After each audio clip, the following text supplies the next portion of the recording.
അസ്സലാമു അലൈക്കും വറഹ്മത്തുള്ളാഹി തആല വബറകാതുഹു. വഅലൈക്കും അസ്സലാം വറഹ്മത്തുള്ളാഹി തആല വബറകാതുഹു. അല്ല ചങ്ങാതി, നിന്നെ ഇപ്പോൾ കാണാനൊന്നുമില്ലല്ലോ. ഞാൻ കരുതി നീ നാട് വിട്ടെന്ന്.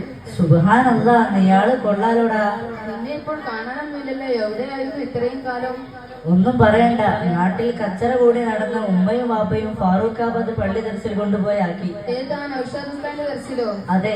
എങ്ങനെയൊക്കെയാണ് നിന്റെ ദർസിലെ വിശേഷങ്ങൾ? എന്തായാലും ഞാൻ കൂടി ദൈവം മാത്രം സൂചിക്കണ്ട. നീ എന്താ ആലോചിക്കുന്നത്? ചോദിച്ചതിന് മറുപടി പറ. ഒന്നുമില്ലടാ, 5 നിലയുള്ള വലിയ ഗോപുരം, ഒരു നിലയിൽ നിന്ന് മറ്റു നിലയിലേക്ക് ലിഫ്റ്റ് വരെ ഉണ്ട്. ഒന്ന് പോടാ, ഓന്റെ ഒരു ബടായും. സത്യമാടാ, മൊത്തം 6 നിലയുണ്ടായിരുന്നു. അതിൽ നിന്ന് ഒരു നില പൊളിച്ച് 5 ആക്കി. അതെന്തിനാ ഒരു നില പൊളിച്ച്? എടാ പൊട്ട, വിമാനം പോകുമ്പോൾ പള്ളിയിൽ മുട്ടിയാലോ?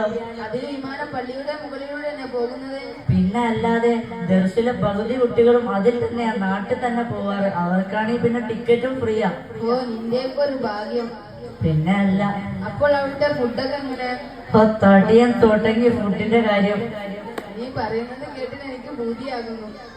അത് തന്നെയാണ് എനിക്ക് വേണ്ടത്. നീ കുറെ നേരമായല്ലോ ആലോചിക്കുന്നത്. ഒന്നുമില്ലടാ, അവിടുത്തെ ഫുഡിന്റെ കാര്യം ആലോചിക്കുമ്പോൾ വായിൽ കപ്പലോടുന്നു. ഇത്രയ്ക്ക് നല്ല ഫുഡാണ് അവിടെ. ഫുഡ് നല്ലതാണെന്നോ? രാവിലെ നാസ്തക്ക് 5 പൊറോട്ട, അതും ഒരു കോഴി നിർത്തി പൊരിച്ചത്. ഉച്ചക്കാണെങ്കിൽ പിന്നെ പറയണ്ട, മട്ടൻ ബിരിയാണി, ഒട്ടകത്തിന്റെ ഇറച്ചി. മട്ടനോ? അത് ആടിന്റെ ഇറച്ചിയല്ലടാ. എടാ പൊട്ട, ഒട്ടകത്തിന്റെ അറബി പേരാ മട്ടൻ. ഓ, നീ അറബിയൊക്കെ പഠിച്ച് വലിയ അറബിയായല്ലേ? പിന്നെ അല്ല. പിന്നെ നീ നമ്മുടെ ദർസിലേക്ക് പോരുന്നുണ്ടോ? ആ, പോരുന്നുണ്ടോന്ന്? ഞാൻ ഇപ്പോൾ തന്നെ റെഡിയാ. എന്നാൽ ഞാൻ ഉസ്താദിനെ വിളിച്ച് റെക്കമെൻഡ് ചെയ്യാം. ഓ, നീ ഉസ്താദുമാരോടൊക്കെ വലിയ പിടിപാടാണല്ലേ? പിന്നെ അല്ല.